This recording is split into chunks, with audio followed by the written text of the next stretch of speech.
Muy buenos días, queridos amigos, bienvenidos al canal Tiempo y Atención, la mente cuántica, entrando en libertad y saliendo en libertad. Hoy es el día de todos los santos, el día de los muertos, y para tal circunstancia he decidido hacer un audio-vídeo titulado ¿Qué sucede después de la muerte? La energía vibracional y el más allá. Algo que siempre me ha apetecido hacer, que quiero hacer, que lo voy a hacer, es viajar a México en estas fechas. Es fascinante. Bueno, es un país que me fascina. Me fascina sus gentes, me fascina su cultura, me fascina a tope, a tope, a tope. Nada más divertido y a la vez más triste. Y por eso me gusta tanto el tratamiento que ese país, esa cultura le da al compartir con los que ya no están desde un lugar súper creativo. En el mundo budista, está el libro tibetano de los muertos, pero él tiene otro tratamiento. Tiene un tratamiento cultural, no va de cultura, va de entender la vida y la muerte y el proceso y qué es y qué hay y qué no hay y dónde vamos si es que vamos.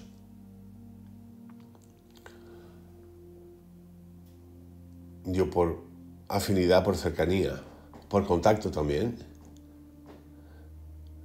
me fascina lo budista, me parece mucho más rico por aplicación en nuestra cotidianidad lo que hacen los mexicanos. Dicho esto, nos vamos a ver este audio que tiene mucho que ver con Goswami, este autor que es un físico teórico que nos habla muchas veces del yoga del tiempo, que es un yoga mágico. En el vídeo de hoy vamos a explorar una de las preguntas más profundas de la humanidad, la que más miedo nos da muchas veces. El otro día hablaba de esa tríada amor, tiempo, muerte, que parecen ser los pilares de la esencia de qué hacemos por aquí, cómo lo hacemos, cuando nos hacemos la pregunta ¿por qué? ¿Por qué me he levantado? ¿Por qué he tomado café? ¿Por qué hago esto? ¿Por qué hago lo otro? ¿Por qué actúo así? Amor, tiempo y muerte. El amor de esas tres se extiende todo el tiempo que estamos en la tierra, aquí, vivientes, como decía mi amiga, sanos desaprovechados. El tiempo también, por la recurrencia de la impaciencia, y la muerte aparece a partir de ciertos momentos, a no ser que en el camino hayamos tenido algún susto que otro. La muerte es lo último que queremos ver y tratar, y pensar y hablar de ello y mirar. En este audio vídeo de hoy vamos a viajar al qué ocurre después de la muerte, desde una perspectiva de energía vibracional. Podemos llamarlo hasta la vibración del alma.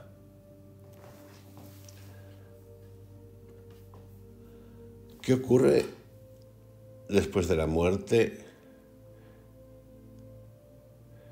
Le preguntaban a Confucio. ¿Quieres saber acerca de la muerte? Decía Confucio. Bien, ahorraré aliento. Cuando conozcas la vida, entonces y solo entonces hablaremos de nuevo de la muerte. Confucio tenía razón en una cosa. Hasta que morimos no tenemos casi ninguna posibilidad de verificar empíricamente lo que ocurre después de la muerte. Hoy en día hay personas que dan cuenta de experiencias cercanas a la muerte, muchas, hay hasta libros publicados, en situaciones en las que en cierto modo estuvieron muertas durante un breve periodo de tiempo, pero fueron reavivados al devolvérseles el ritmo cardíaco. Una muerte cerebral, físicamente, científicamente, más allá de 2 minutos, 3 minutos, la ciencia diría que está muerto. Bueno, el otro día, no sé dónde leí, me lo tenía que haber anotado, que una persona había estado 7 minutos y volvió. 7 minutos es una fumada importante. Sin embargo, estas experiencias que tanto se airean ahora no son estrictamente hablando experiencias del estado post-mortem. ¿Pero acaso tendremos que depender de un empirismo estricto para construir una ciencia? Claro está que cualquier conclusión a la que lleguemos acerca de la supervivencia post-mortem y la reencarnación tendrá que depender en gran medida de la teoría, de la intuición o de vislumbres experienciales, así como de nuestra propia creatividad. La aportación de los datos empíricos será, en el mejor de los casos, secundaria, pero no dejará de ser ciencia si podemos verificar experimentalmente algunas de sus hipótesis más importantes y si resulta útil, si se puede utilizar para diseñar un procedimiento para el arte de descubrir la naturaleza de la mente y de lo que sucede en la mente.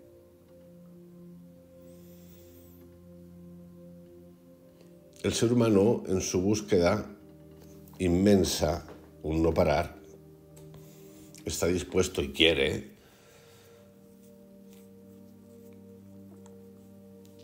verificarlo absolutamente todo. Esta lucha por la eternidad, por identificar la eternidad, por datarla,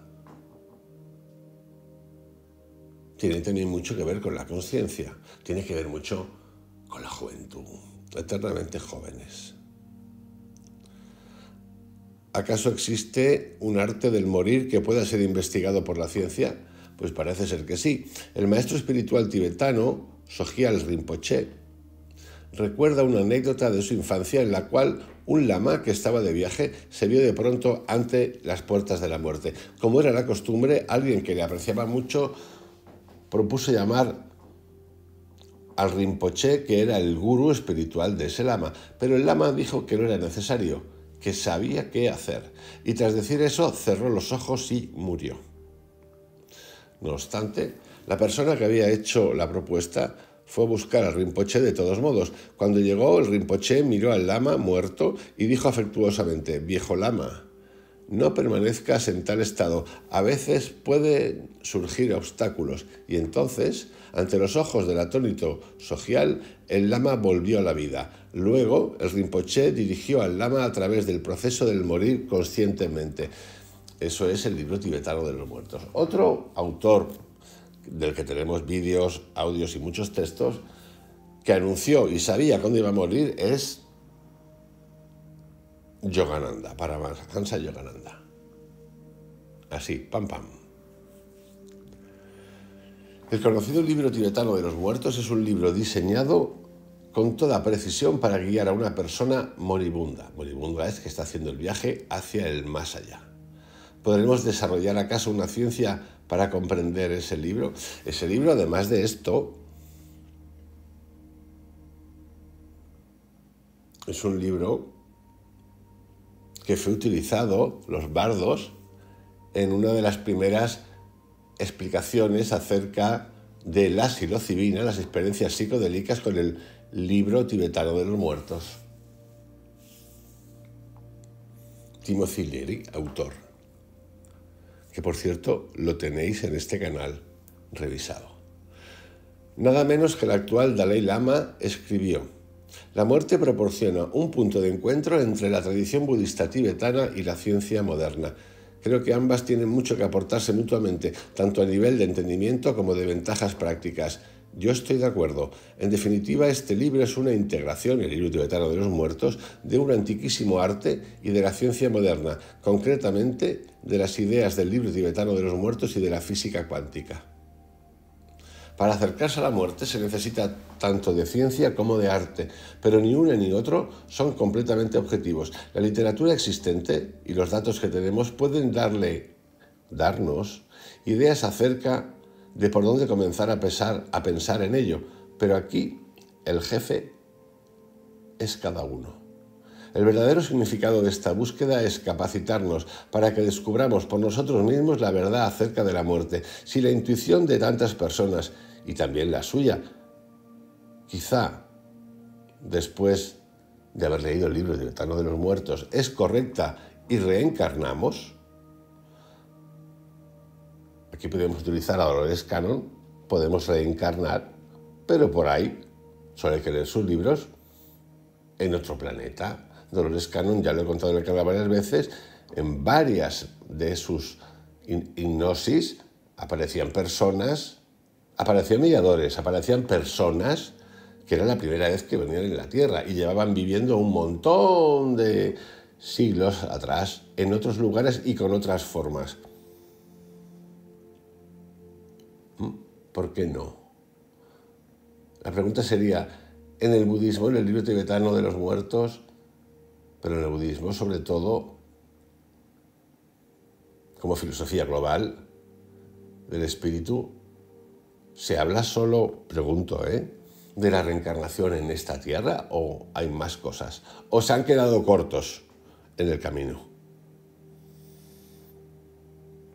Lo que es cierto es que somos energía y la energía ni se crea ni se destruye, existe.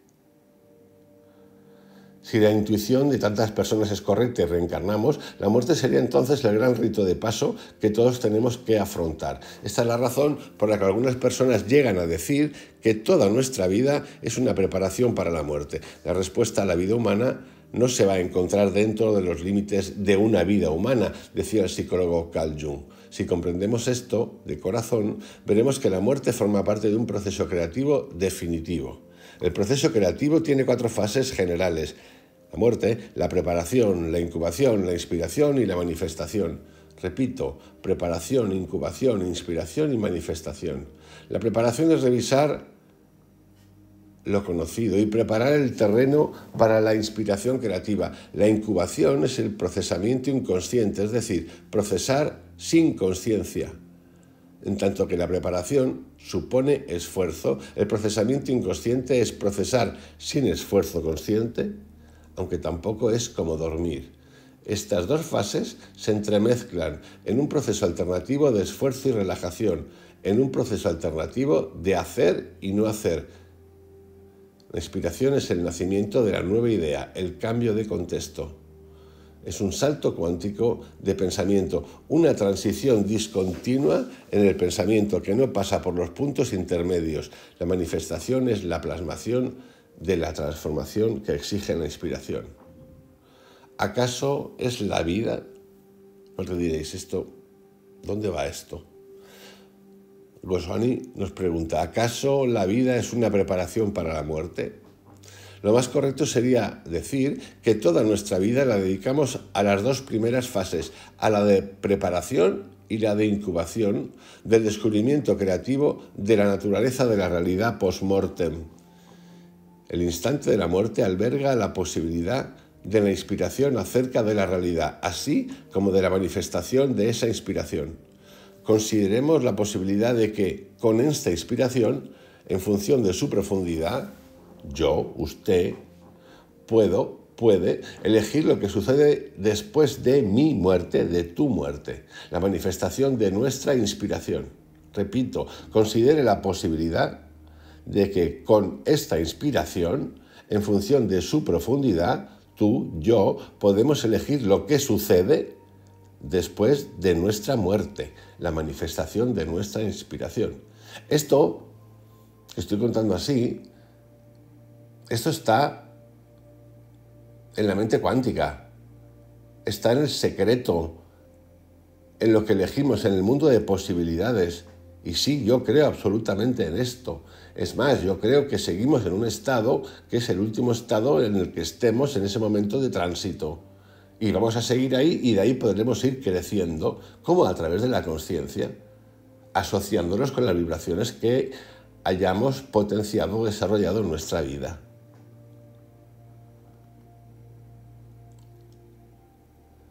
Por eso es fascinante esta frase de un teórico físico que dice: considere la posibilidad de que con esta inspiración, en función de su profundidad, de su conciencia, usted y yo podremos elegir lo que sucede después de su muerte. Y si fallamos en nuestra inspiración en esta ocasión, habrá más procesamiento inconsciente, más preparación hasta que lleguemos ¿a dónde? No sabemos. La gente le llama éxtasis, samadhi, nirvana, lo que queráis. Así, eligiendo el modo en que morimos, decidimos individualmente, caso por caso, lo que sucede después de la muerte. El modo en el que morimos no se refiere a si me muero de un ataque al corazón, de un accidente, no se refiere a eso. El modo mental, interior de nuestra energía.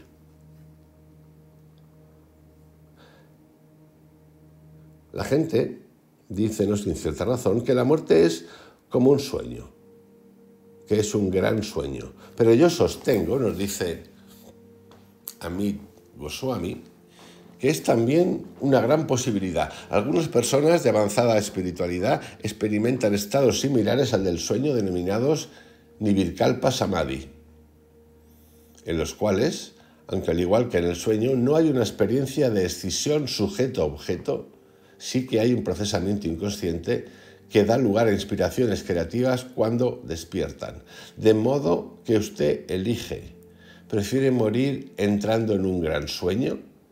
De modo que cuando despierte en la siguiente encarnación sea usted casi el mismo que antes, ¿o prefiere morir entrando en el gran samadhi?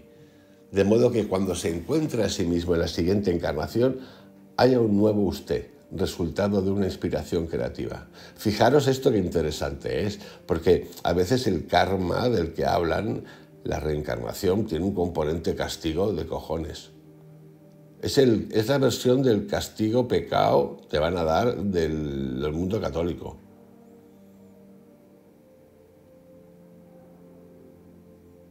Yo cuando estuve en la India me quedé fascinado, porque hablaba con gente, un taxista, decía, no, esto es un taxista que fue un número, porque me iba con él en el Taj Mahal, era un taxista, era un chofer, que eran como 4 horas en coche, muy divertido, la verdad, y yo iba sentado detrás y en el camino un calor que hacía que te podían a morir, digo, vamos a parar, digo, por favor, vamos a parar a comer algo y a comprar agua y a beber agua. Sí. Allí que paramos en un sitio de esos grandotes como solo hay en la India, y de repente lo pierdo. Digo, tate, no está, se ha ido. Bueno, entro al lugar y entonces me di cuenta que sucedía lo siguiente. A través del lugar de donde estaba, de una ventana, me lo veo en la parte de detrás de las cocinas. Y digo, ¿pero qué hace ahí? ¿Qué hace ahí? Madre mía.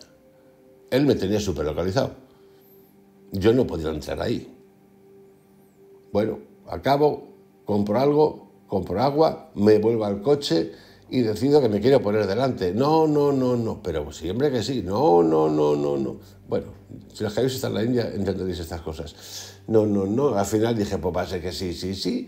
Y yo quería hablar y estar ahí, no quería sentir esa cosa. Bueno, en el camino, ya con agua, descubrí, me explicó, le costó un poquito, pero me explicó, que ellos tenían que ir a otros lugares, en lugar de sus clientes, porque era así, la norma era así, no podían estar en los mismos lugares que nosotros, cosas de la India. Y luego empezamos a hablar ya con el karma, porque a mí me interesaba el tema del karma. Y dijo, no, yo sé que en mi vida, lo tenía clarísimo el artista, se había portado medio que, entonces tenía que trabajar mucho ahora, porque luego la reencarnación próxima, con este pago, pasaría a ser otra cosa. Bueno, cosas de la vida, cosas de la India. Por eso es tan importante esta última frase. Prefiero morir entrando en un gran sueño, de modo que cuando despierte en la siguiente encarnación sea usted casi el mismo que antes, o prefiero morir entrando en el gran samadhi, de modo que cuando se encuentre a sí mismo en la siguiente encarnación haya un nuevo usted, resultado de una inspiración creativa. Y sí, yo cuando me dicen, no, vas a tener, me acuerdo, fue mi hermana, que es muy divertida, no, más o menos 1 millón de reencarnaciones, pues yo dije, hostia, me has cagado la vida, tete. Te me has cagado la vida, me has cagado la vida con esto. Es más, te lo podías haber ahorrado, porque con lo impaciente que soy y todas estas cosas, ya pensar que tengo que reencarnar 1 millón de veces me está entrando el tembleque. No me da. Voy a tener que hacer meditaciones diarias para trascender el 1.000.000. No sé, pensar que soy eterno, que tengo 100.000 millones de años, algo así, porque si no, es que no me da. Esto es importante. podemos elegir. Por eso también Cristo dice muchas veces, hasta el último momento, si tú en el último momento en ese tránsito reconoces y ves y perdonas y te perdonas, sí, hay gente que le molesta la palabra perdón, a mí no en absoluto, me gusta además mucho, ya está. Sí, no existen estas normas terrenales de tendrás que pagar y aquí funcionan otras variables. De la muerte a la inmortalidad. La gente se suele preguntar acerca del significado de la vida, en especial acerca del significado de nuestra propia vida. En el esquema de la reencarnación comenzamos a tener un atisbo de las respuestas a las preguntas sobre el significado. Estas preguntas tratan de nosotros mismos, de nuestra propia naturaleza y, hablando en términos generales, de la naturaleza de nuestra conciencia. En primer lugar, exploramos estas preguntas en el mundo exterior. Esto constituye nuestra fase materialista.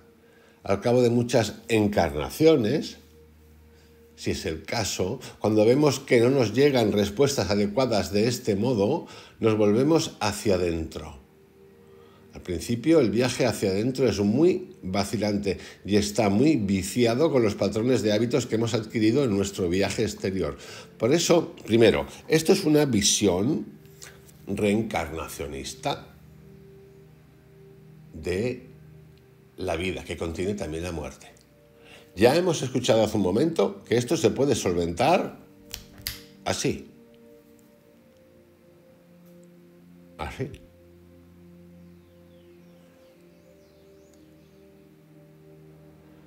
Este mismo proceso que estoy narrando aquí, que tiene que ver con, vamos a ir superando etapas, este mismo proceso ocurre en la vida. Por eso, en la meditación, en realidad en el uso de los psicodélicos como el DMT y la psilocibina, se habla, y es así, se vive así, muchas veces se vive así, no todo el mundo, pero sí, de morir, aprender a morir. ¿Dónde? En la vida. Y en esas experiencias psicodélicas, he vivido dos,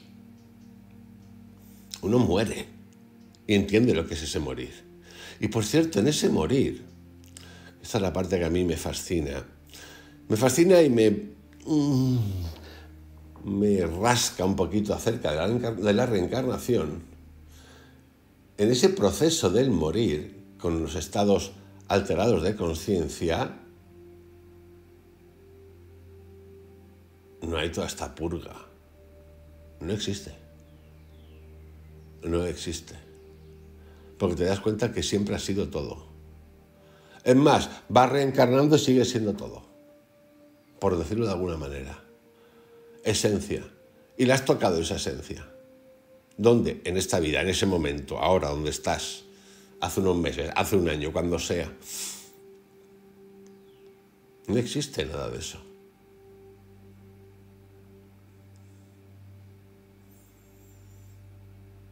A veces este mundo de la reencarnación es muy budista, tiene un punto peculiar. A mí el punto que me fascina es el punto del libro tibetano de los muertos, el ejercicio, la técnica para llevarte al tránsito. Lo que acabo de explicar. Luego, ese manual de cuántas veces vas a venir y todas esas cosas, ya hemos visto que se puede cambiar, lo puedes cambiar tú. Es un poco determinista. Sobre todo cuando has experimentado, o vía meditación o vía psicodélicos, otros estados que te hablan de conexión con un todo directamente. Timothy Leary lo decía, joder, la primera vez que probó la psilocibina, si hubiese conocido esto hace 30 años, cuánto tiempo y lecturas me hubiese ahorrado.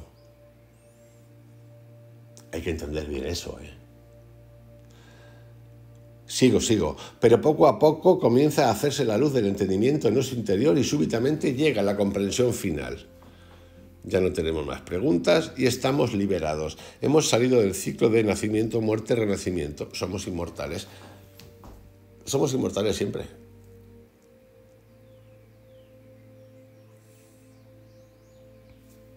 Es que esto es lo que quiero decir. Somos inmortales siempre. Más allá de lo que diga el karma y cuántas veces vas a venir. ¿Quién te va a decir y quién te dice? Si es que esa es la pregunta.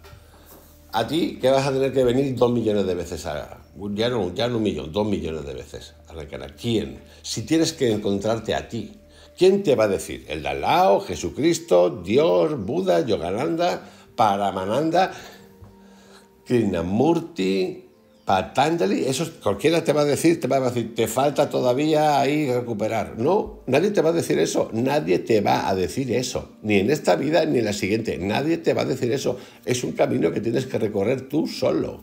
Por lo tanto, esa es la parte que a mí me hace cliqui, cliqui, cliqui.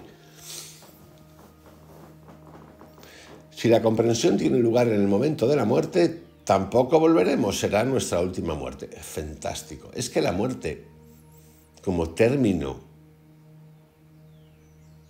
en el campo cuántico, en el campo místico espiritual, en el campo de la vida, es vida. Es que sin vida no hay muerte y sin muerte no hay vida. Por lo tanto hay que entender eso, que es cosas que son opuestos, que nosotros lo vemos en términos fatalistas. Y hay que trascender esos términos fatalistas, de condena por todas partes. Tanto el que no cree como el que cree. El que no cree porque se acaba la película y el que cree porque me espera todavía 9.999.999 reencarnaciones. En uno de los Upanishads hindúes encontramos el siguiente himno: llévame de lo irreal a lo real, llévame de la oscuridad a la luz, llévame de la muerte a la inmortalidad. La liberación es la inmortalidad a la que se refiere este himno. En el desarrollo de una teoría científica de la reencarnación, este es un tipo de inmortalidad que debemos explorar. Me quedo aquí, queridos amigos. Deseo un feliz día de los muertos o de todos los santos, como se dice en España. Es un momento bonito para acordarse de todos los seres queridos, de que están por ahí haciendo sus cositas, de acordarnos bien, de mandarles cariño, de recibir su cariño también, desde un lugar bonito, de soltar también. Es un buen momento para soltar, recordar y soltar, recordar y soltar. Esa es la liberación. Y que el amor esté todo el tiempo, aquí, después, allá, todo el tiempo. Un abrazo bien grande a los que están aquí y a los que están allí. Continuamos mañana. Chao.